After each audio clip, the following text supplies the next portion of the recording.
Hello friends, my name is Kajal और आप सभी का स्वागत है मेरे चैनल पर। और आज की इस वीडियो में हम डिस्कस करने वाले हैं यूपीडीएलएड फर्स्ट सेमेस्टर सब्जेक्ट सामाजिक अध्ययन।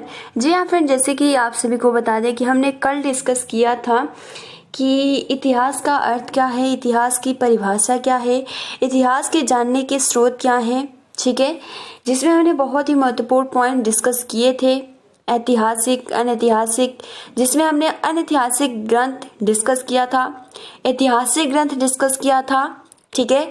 उसके बाद आज का हमारा जो टॉपिक है वो है कि विदेशी विवरण। जी हाँ फ्रेंड्स, बहुत ही महत्वपूर्ण ये पॉइंट्स हैं और इसको हम बहुत ही अच्छे से डिस्कस करेंगे। चलिए फ्रेंड्स शुरू करते हैं। अगर आपने कल वाली वीडियोस नहीं देखा है तो उसका लिंक आपको कमेंट्स बॉक्स में मिल जाएगा, आप वहां से जाकर देख सकते हो। चलिए फ्रेंड्स शुरू करते हैं। तो सबसे पहले मैं आप सभी को बता दूं कि इसमें सबसे फर्स्ट है यूनानी लेखक, ठीक है। यूनानी लेखक के थ्रू हमें किस प्रकार की जानकारी मिलती है इतिहास के बारे में। तो देखिए, यूनानी लेखकों में सर्वप्रथम हेरोडोटस तथा टेसियस है। अब आप सभी को पता है कि जो हेरोडोटस है वो हिस्ट्री के क्या है, फादर है, जनक है, ठीक है। तो जो यूनानी लेखक हैं वो सर्वप्रथम कौन कौन है, हेरोडोटस तथा टेसियस है। देखिए फ्रेंड्स, प्रश्न ऐसा भी आ सकता है कि यूनानी लेखक में सर्वप्रथम कौन है, तो देखिए आप लिख सकते हो हेरोडोटस तथा टेसियस है।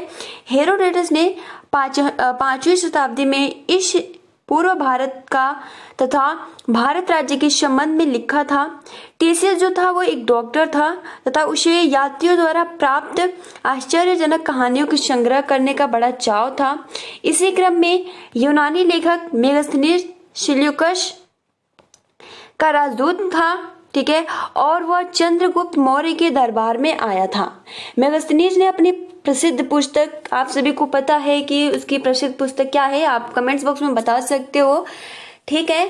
तो देखिए फ्रेंड्स, जो मेगास्थनीज की अपनी प्रसिद्ध पुस्तक था वो था इंडिका, ठीक है। इंडिका में भारतीय संस्थाओं, भूगोल तथा उत्पत्ति के संबंध में लिखा है। तो फ्रेंड्स, आप सभी को बहुत ही अच्छे से क्लियर हो गया होगा।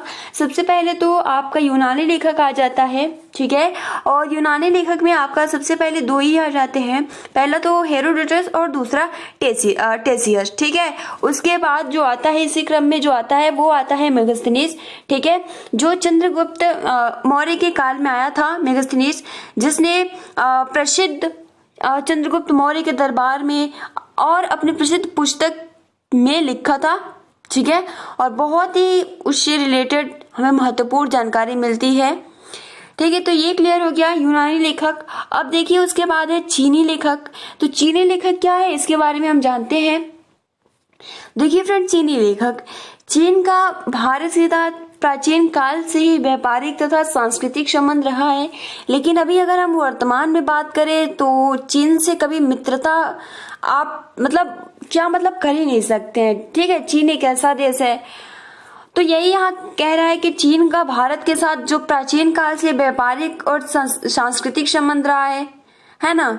और चीनी यात्री फाहियान 399 ईस्वी में भारत आया और उसने लगभग 15 वर्ष तक भ्रमण करने के पश्चात अपने देश लौटकर अपनी यात्रा का वर्णन किया था। देखिए फ्रेंड्स, सबसे पहले तो आप यही लिख सकते हो कि सबसे पहले जो चीनी लेखक आया था वो कौन था, तो वो फाहियान था, ठीक है। चीनी यात्री जो था वो सबसे पहले कौन था, तो फाहियान था, जिसने भारत में आया और वो लगभग 15 वर्ष तक भ्रमण किया है। जी हाँ फ्रेंड्स, 15 वर्ष तक भ्रमण किया है। और कब आया था, तो 399 ईस्वी में आया था। क्लियर हो गया, इतना पॉइंट्स गाइस बहुत है। अब देख लेते हैं उसी प्रकार चीनी यात्री ह्वेनसांग का भी बहुत ऊंचा स्थान है। यह हर्षवर्धन के शासनकाल में भारत आया था, ठीक है, और अपनी यात्राओं का वर्णन ये पाश्चात्य के संचार के लेख में किया है। तो देखिए फ्रेंड्स, आप सभी को चीन के थ्रू आप सभी को दो, एक तो फाहियान और जो दूसरा था वो था ह्वेनसांग। जो ह्वेनसांग था वो हर्षवर्धन के काल में, शासन काल में आया था और जिसने अपनी यात्रा का विवरण किया है उसका नाम है पाश्चात्य संचार के लेख, ठीक है फ्रेंड्स, तो ये आप इसको अच्छे से याद कर लीजिएगा। वेनसांग जिसका अपने मतलब यात्रा के दौरान इसमें लिखा है कि किस तरीके का भारत है, तो इसमें लिखा है और इसका नाम है पाश्चात्य संचार का लेख। यह ग्रंथ अत्यंत महत्वपूर्ण है। इसमें न केवल तत्कालीन राजनीतिक, सामाजिक एवं धार्मिक दशा का वर्णन है, वरन प्राचीन कथाओं का भी वर्णन है। इसी प्रकार चीनी यात्री इत्सिंग 7वीं शताब्दी के अंत में भारत आया था और उसने नालंदा तथा विक्रमशिला में निवास कर वहां के बारे में लिखा था। तो देखिए फ्रेंड्स, हमें अभी तक यूनानी लेखक के 2 पता था, ठीक है। उसके बाद मेगास्थनीज, उनमें 3 हो गए यूनानी लेखक। यूनानी लेखक में आपका हेरोडेटस आ जाता है, टेसियस आ जाता है और मेगास्थनीज आ जाता है, ठीक है। उसके थ्रू भी हमें पता चलता है। उसके बाद चीनी लेखक में सबसे पहले तो फायान आता है 399 ईस्वी में, ठीक है, जिसने लगभग 15 वर्ष तक शासन किया, ठीक है। उसके बाद आपका जो आया वो था आपका वेनसांग, ठीक है, जो हर्षवर्धन के शासनकाल में आया था। उसके बाद जो आया वो था आपका जैसे कि क्या बोलते हैं, इत्सिंग, ठीक है, इत्सिंग आया था जिसने भारत में आया था और इसने ही नालंदा तथा विक्रमशिला के बारे में लिखा था, ठीक है। तो ये क्लियर हो गया। अब देखिए हमारा 2 टॉपिक क्लियर हो गया। पहला तो ये कि यूनानी लेखक और दूसरा था चीनी लेखक। अब हम जानते हैं कि तिब्बत के लेखक में कौन आ जाता है। तो देखिए तिब्बत के लामा तारानाथ के ग्रंथ, ठीक है, मौर्य काल के उपरांत इतिहास के जानने में बड़े सहायक सिद्ध होते हैं। देखिए सबसे फर्स्ट इसमें आ जाता है तारानाथ, ठीक है, लामा तारानाथ के ग्रंथ मौर्य काल के बारे में जानकारी मिलती है। तिब्बत के लेखक, जो तिब्बत के हैं लेखक लामा तारानाथ, इन्होंने मौर्य काल की जानकारी दी है और इनके बिना शक, पार्थियन, कुषाण लोगों के भ्रमण का पता नहीं चलता तथा धर्म के इतिहास की पूर्ति इनके बिना नहीं हो सकती। तो देखिए फ्रेंड्स, तिब्बत के लेखक जो है इनका नाम है लामा तारानाथ। इन्हीं के थ्रू हमें पता चला है मौर्य काल के बारे में, प्लस शक, पार्थियन, कुषाण के बारे में पता चला है। अब देखिए उसके बाद आता है आपका यूनानी, चीन और तिब्बत के लेखक के बाद आता है मुसलमान लेखक। तो मुसलमान लेखक में क्या, तो मुसलमान लेखक में इन लेखकों में सबसे जो महत्वपूर्ण स्थान है वो अल बर्नी का है, ठीक है। यह महमूद गजनवी के आक्रमण काल के समय भारत आया था और उसने तहकीकते इंद में भारतवर्ष और यहाँ के लोगों की स्थिति का वर्णन किया। पुस्तक 1033 ईस्वी में लिखी गई थी और इसमें हिंदुओं के रीति रिवाज, विवाह तथा साहित्य का अच्छा वर्णन किया गया है। इसके अतिरिक्त अन्य मुसलमान लेखक जैसे कि सुलेमान, अलमशूदी, हसन निजाम, फिरिश्ता, निजामुद्दीन आदि, इनकी रचनाएं भी भारतीय समाज पर प्रकाश डालती है। तो फ्रेंड्स ये आपका सबसे महत्वपूर्ण है अल वर्नी, ठीक है। इसका मुसलमान लेखक में सबसे ज्यादा महत्वपूर्ण स्थान है और इसने महमूद गजनवी के आक्रमण के समय भारत आया था और इसने भारत के बारे में लिखा है। वो किसमें, तो तहकीकाते हिंद में लिखा है। That's clear. अब देखिए आपका यूनानी हो गया, चीन का लेखक हो गया, तिब्बत का लेखक हो गया, मुसलमान लेखक हो गया। उसके बाद जो आता है वो आता है मार्को पोलो। तो मार्को पोलो क्या है, इसके बारे में हम थोड़ा जानते हैं। तो देखिए फ्रेंड्स, मार्को पोलो वेनिस का प्रसिद्ध यात्री मार्को पोलो 1294 से 1295 ईस्वी के लगभग दक्षिण भारत आया था और इनके विरल भारत की न केवल राजनीतिक, सामाजिक तथा धार्मिक दशा पर प्रकाश डालता है, वरन तिथियों कर्मबद्धता में भी सहायता पहुंचाते हैं। अगर आपने राजनीतिक शास्त्र पढ़ा होगा तो इसमें उनमें मार्को पोलो का स्थान बहुत ही महत्वपूर्ण स्थान है, ठीक है। तो ये बहुत ही महत्वपूर्ण है मार्को पोलो का, ठीक है। तो ये पॉइंट्स आपका क्लियर हो गया विदेशी विवरण में। तो देखिए फ्रेंड्स, आपको बहुत ही आसानी के साथ याद हो गया होगा। विदेशी विवरण में आपको सिर्फ और सिर्फ 4 पॉइंट्स याद करना है, ठीक है। जैसे अनैतिहासिक हमने डिस्कस किया था, ऐतिहासिक डिस्कस किया था। उसके बाद आपका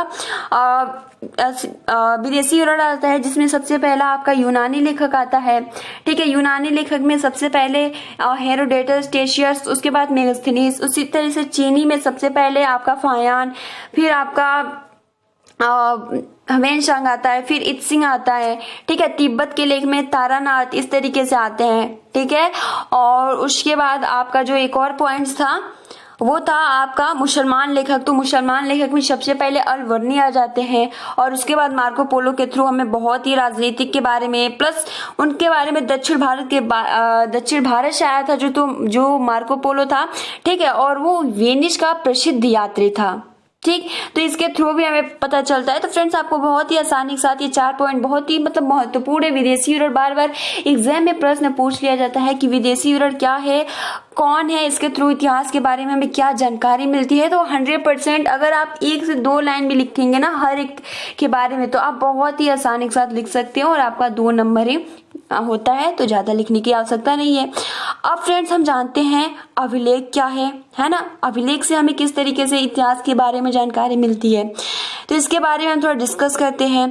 तो देखिए फ्रेंड्स, अभिलेख प्राचीन भारत के इतिहास जानने के लिए अभिलेख सबसे अधिक महत्वपूर्ण एवं विश्वसनीय साधन है ना। प्राचीन भारत के इतिहास जानने के अभिलेख और जैसे कि हमने शुरू में ही पढ़ा था कि प्राचीन भारत जानने का कोई प्रामाणिक साधन नहीं है, लेकिन ठीक है। तो देखिए फ्रेंड्स, आपका जो ये अभिलेख है, ये जो होता है बहुत ही महत्वपूर्ण है और प्राचीन भारत के इतिहास जानने के लिए अभिलेख का जो रोल है बहुत ही ज्यादा है, ठीक है। यह एक विश्वसनीय साधन है। अभिलेख को हम 2 भागों में विभक्त कर सकते हैं, एक तो देशी और दूसरा विदेशी अभिलेख, ठीक है। तो सबसे पहला प्रश्न आपका ये पूछा जा सकता है कि अभिलेख को कितने भागों में बांटा जा सकता है, तो 2 भागों में बांटा जा सकता है। कौन? तो एक तो देशी, ठीक है, और जो दूसरा है वो है विदेशी, ठीक है। तो अभिलेख, एक देशी अभिलेख और विदेशी अभिलेख।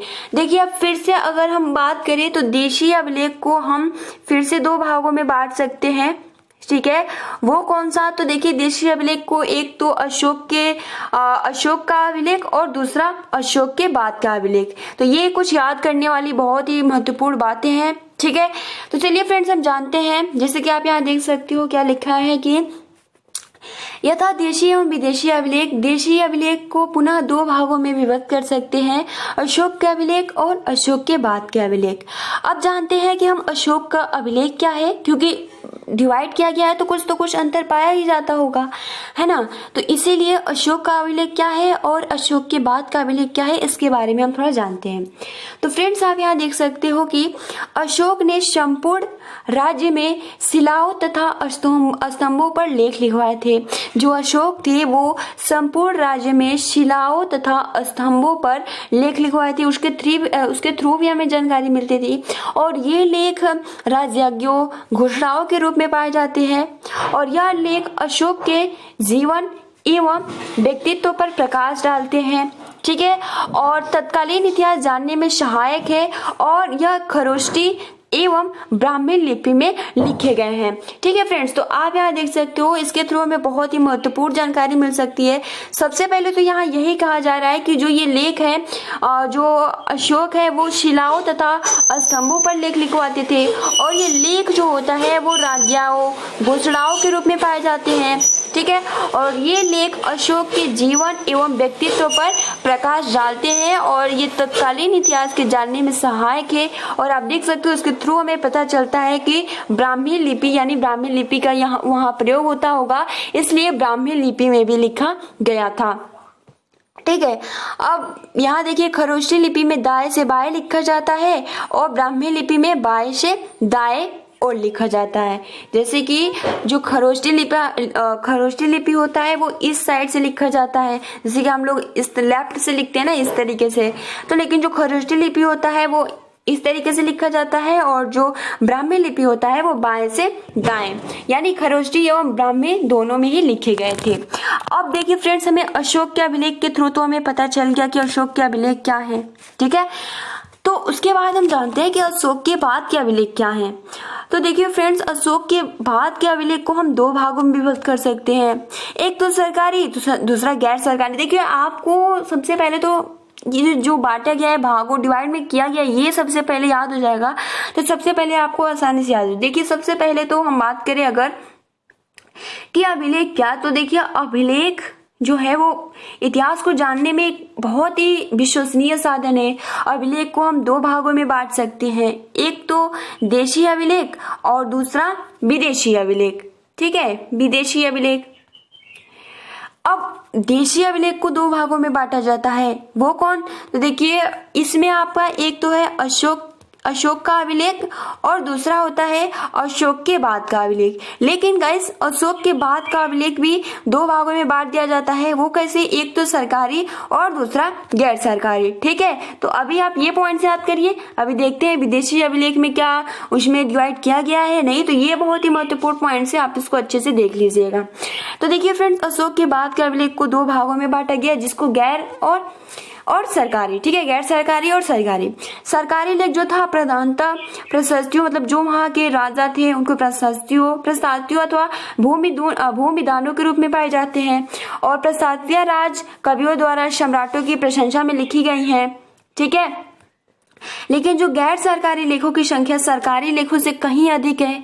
इनकी सामाजिक, धार्मिक एवं राजनीतिक दशा पर प्रकाश पड़ता है। देखिए फ्रेंड्स, आपको बहुत ही अच्छे से क्लियर हो गया होगा, जो आपका अशोक के बाद का अभिलेख है उसको दो पार्ट में डिवाइड किया गया है। पहला तो है सरकारी। तो देखिए सरकारी में क्या होता है? सरकारी में होता है ये है कि जो मतलब सरकारी जो लेख लिखे जाते थे वो प्रधानतः प्रशस्तियों अथवा आप कह सकते हो भूमिदानों, है ना, भूमिदानों के रूप में पाए जाते थे। और वहाँ की जो मतलब कि भूमिदान या प्रशस्ति या राज कवियों द्वारा सम्राटों की प्रशंसा में लिखी गई होती थी। ठीक है, मतलब जो लेख लिखवाए जाते थे वो सम्राट के प्रशंसा में लिखे जाते थे। और वहीं जो गैर सरकारी थी, इसमें आपका धार्मिक, राजनीतिक और सामाजिक दशा पर प्रकाश डालता था, इस पे लेख लिखे जाते थे। ठीक, तो ये भी आपको आसानी के साथ समझ में आ गया होगा। अब देखिए विदेशी लेख। तो विदेशी लेख एशिया माइनर में बोगस कोई के लेखों में वैदिक देवताओं का उल्लेख है। ठीक है, जो विदेशी लेख है सबसे महत्वपूर्ण लाइन है कि विदेशी लेख एशिया माइनर में बोगस, ठीक है, बोगस कोई के लेखों में वैदिक देवताओं का उल्लेख है। और इस लेख से भारत में प्रवेश करने के पूर्व आर्यों के पर्यटन का पता चलता है, और ईरान के पर्शी, पोलिस तथा नक्शेरुस्तम के लेखों से प्राचीन काल के ईरान एवं भारत के संबंध का पता चलता है। तो देखिए फ्रेंड्स, अगर आपको इसमें याद करना है तो इतना कुछ ज्यादा याद करने की जरूरत नहीं है, बस आप सिंपल ये एक लाइन लिखेंगे। ठीक है, कि विदेशी लेख एशिया माइनर में बोगस कोई के लेखों में वैदिक देवताओं का उल्लेख है। ठीक, अब देखिए हमारा अभिलेख भी क्लियर हो गया।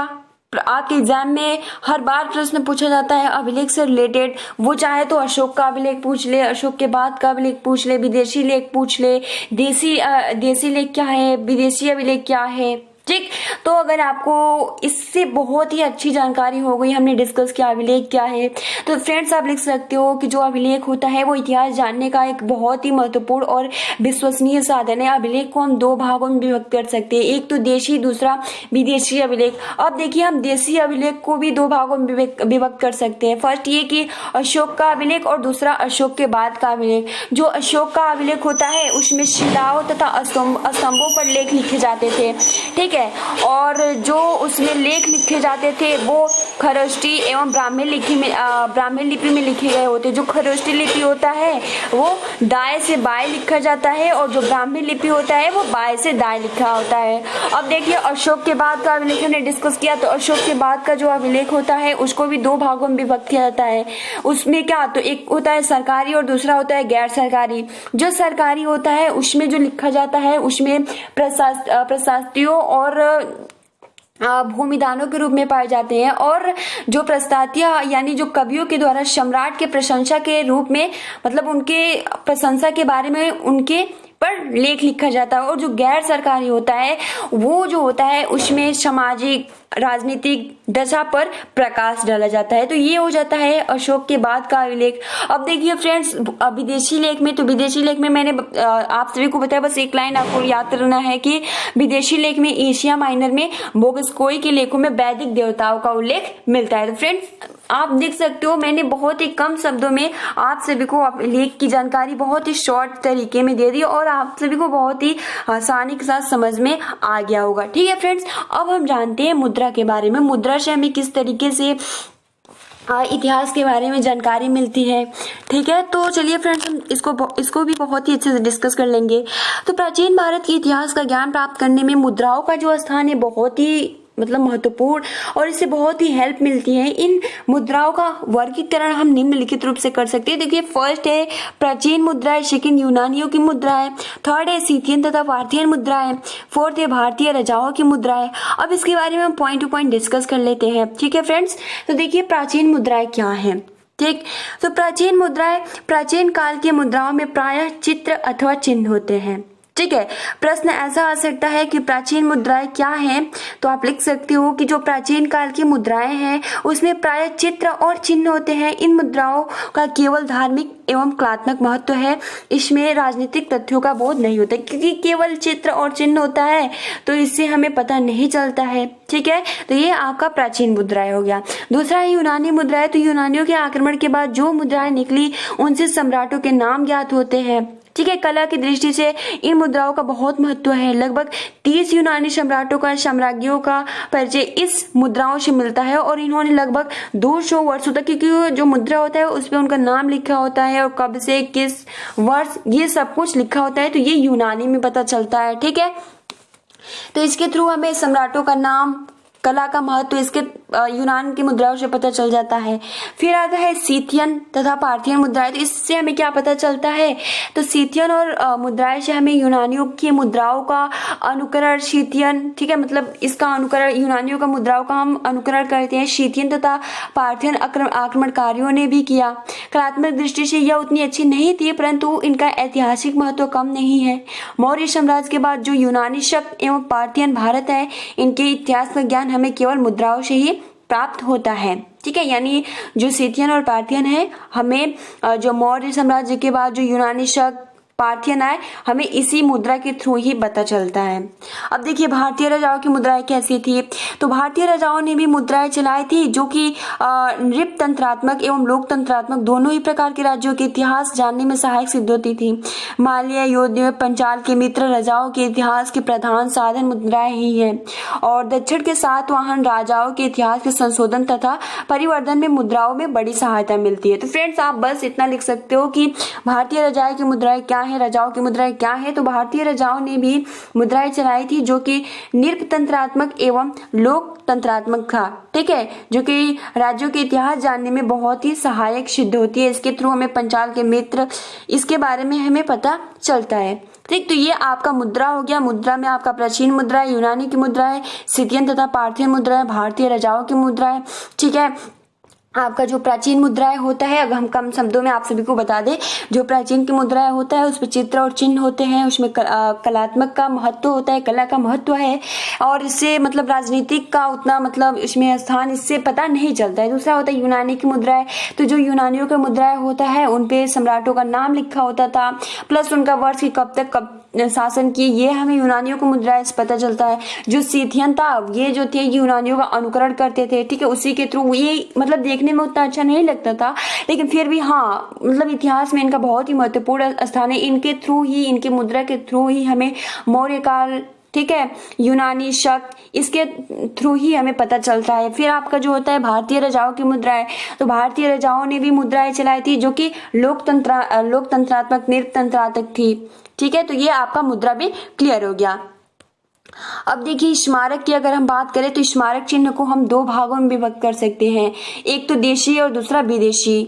ठीक है, अब देशीय स्मारक चिन्ह और विदेशी स्मारक चिन्ह ये क्या है, ठीक है, इसको हम जानते हैं। तो देखिए फ्रेंड, देशी स्मारक चिन्ह में जो तक्षशिला में जो खुदाई, ठीक है, सबसे पहले तो आपको पॉइंट्स यही होना चाहिए कि स्मारक जो होता है वो कितने भागों में इसको विभक्त किया गया है, तो दो भागों में, देशी और विदेशी। तो हम जानते हैं कि देशीय स्मारक क्या है और विदेशी स्मारक चिन्ह क्या है। तो एक बार देख लेते हैं, उसके बाद हम आपको शॉर्टली में बता देंगे। ठीक है, तो देखिए फ्रेंड्स, यहाँ कह रहा है कि तक्षशिला में जो खुदाई हुई उसने कुषाण काल के कालक्रम के संदेह को अधिकांश दूर किया। ठीक है। और हड़प्पा एवं मोहनजोदड़ो की खुदाई से पता चलता है कि कम से कम 5 सहस्र वर्ष पूर्व सिंधु घाटी की सभ्यता कैसी थी। सारनाथ की स्तंभ भारतवर्ष की सर्वोच्च नक्काशी है। इसी प्रकार झांसी की जिले के देवगढ़ पत्थर के मंदिर, कानपुर जिले के भीतरगांव के ईंटों के मंदिर, अजंता की गुफाएं, चित्रकारी, नालंदा में बुद्ध जी की तांबे की मूर्ति का पता चलता है, जिससे हिंदू कला एवं सभ्यता की उच्च कोटि ज्ञात होता है। देखिए फ्रेंड्स, यहाँ आपको सिंपल दिख रहा है कि जो तक्षशिला की खुदाई हुई, ठीक है, जो देशीय स्मारक का चिन्ह, तो सबसे पहले आपका पॉइंट यही होगा कि जब तक्षशिला की खुदाई हुई तो हमें इसके थ्रू कुषाण काल के बारे में जो भी संदेह था, डाउट था, वो बहुत ज्यादा दूर हो गया। ठीक है। उसके बाद हड़प्पा और मोहनजोदड़ो की खुदाई हुई तो इससे हमें ये पता चलता है कि कम से कम 5 सहस्र वर्ष पूर्व सिंधु घाटी की सभ्यता कैसी थी, इसका भी हमें जानकारी मिलती है। सारनाथ का स्तंभ इसके कि भारतवर्ष की सर्वोच्च नक्काशी है। प्रश्न ऐसा आ सकता है कि भारतवर्ष की सर्वोच्च नक्काशी कौन है, तो सारनाथ का स्तंभ। ठीक है। इसी प्रकार झांसी के जिले के देवगढ़ के पत्थर के मंदिर, कानपुर जिले के भीतरगांव की ईंटों की मंदिर, अजंता की गुफाएं, तो ये कुछ महत्वपूर्ण पॉइंट्स है जो आपको याद रहेगा, इसमें से आप आसानी से लिख सकते हैं। ठीक है फ्रेंड्स, अब देखिए विदेशी स्मारक क्या है। तो अभी तो हमें मतलब कि देशी डिस्कस किया। अब देखिए इसमें जावा और कंबोज में जो स्मारक चिन्ह का उपलब्ध है, उनसे भारत की कला का ही नहीं वरन प्राचीन भारत की उपनिवेश स्थापना की अभिरुचि का भी ज्ञान प्राप्त होता है। मतलब कि विदेश और भारत देशी से कुछ संबंध होगा, ठीक है, उपनिवेश होता होगा। और जावा ने अनेक देवालय तथा प्राचीन स्मारक प्राप्त हुए, जिससे हिंदू धर्म तथा संस्कृति का पता चलता है। माल्या में एक देवालय, कुछ पत्थर की मूर्तियां प्राप्त हुई, जिनसे पता चलता है कि के निवासी हिंदू थे, जो कि सिंधु, पार्वती, गणेश, नंदी आदि की पूजा करते थे। तो ये आपके कुछ पॉइंट्स हैं जिसको आपको याद कर लेना है। ठीक है फ्रेंड्स, अब तिथि निर्धारण में आप देख सकते हो कि ये उतना पूछा नहीं जाएगा। ठीक है, तिथि निर्धारण क्या है। ठीक है फ्रेंड्स, तो ये अभी आप देख सकते हो पुनरावृत्ति यानी इतिहास ज्ञान की वह शाखा है जिससे मानव के विभिन्न पक्षों, अस्त्रों एवं भूतकालिक घटनाओं का क्रमबद्ध वर्णन होता है। प्राक यानी इतिहास के विषय में जानकारी देने वाले विषय को हम क्या बोलते हैं, तो पुरातत्व कहते हैं। ठीक है, तो मतलब कि जो भी इतिहास के विषय में जानकारी देता है उस विषय को हम क्या कहते हैं, तो उस विषय को हम पुरातत्व कहते हैं। और भारतीय इतिहास जानने के स्रोत अथवा साधन है, जैसे कि अभी हमने डिस्कस किया अनैतिहासिक ग्रंथ क्या है, जिसमें आपके 3 टाइप हो जाते हैं, बौद्ध, जैन, ये सभी आ जाते हैं। ठीक है, ऐतिहासिक ग्रंथ जिसमें आपका महाकाव्य, ठीक है। उसके बाद पुरातत्व क्या है, पुरातत्व संबंध सामग्री, विदेशी लेखकों का, यात्रियों का विवरण, जिसमें हमने बहुत ही अच्छे से डिस्कस किया था। अब देख सकते हो अनैतिहासिक ग्रंथ है, इनमें 3 प्रमुख भाग है, वैदिक साहित्य, बौद्ध साहित्य, जैन साहित्य। आप खुद देख रहे हो ना, मतलब आपको बहुत ही अच्छे से जो ये लेसन 1 है आई थिंक पूरा समाप्ति हो गया और हमने बहुत ही अच्छे से डिस्कस किया। ऐतिहासिक ग्रंथ में आपका महाकाव्य, पुराण, अर्थशास्त्र, हस्तचरित्र, राजतंगड़ी, विक्रमोदय चरित्र, तमिल, ये सभी विदेशी यूनानी, चीनी, तिब्बत, मुसलमान। अब आपको खुद बताना है कि यूनानी में कौन आया था, किसके थ्रू हमें जानकारी मिलती है, चीनी के थ्रू, जब चीन के लेखक कौन है, तिब्बत के लेखक कौन है, मुसलमान कौन है, मार्को पोलो कहाँ का ये है। ठीक है, और देखिए जो मुद्राएं हैं, प्राचीन मुद्राएं कैसी थी ये आपको बताना है, यूनानियों की मुद्राएं कैसी थी, सीथियन और पार्थियन राज्यों की मुद्राएं कैसी थी। तो फ्रेंड्स, आप सभी को इतने सारे पॉइंट्स बहुत ही आसानी के साथ क्लियर हो गए होंगे। ठीक है फ्रेंड्स, आज के लिए इतना ही। आप अपना अच्छे से प्रिपरेशन करते रहिए और जितने भी हमने आंसर पूछे आपको कमेंट्स बॉक्स में कमेंट्स करके बताना है। ठीक, तो आज के लिए इतना ही। वीडियो को लाइक कर दीजिए, अपने फ्रेंड्स मित्रों को शेयर कर दीजिए। तब तक के लिए thanks for watching, take care and best of luck.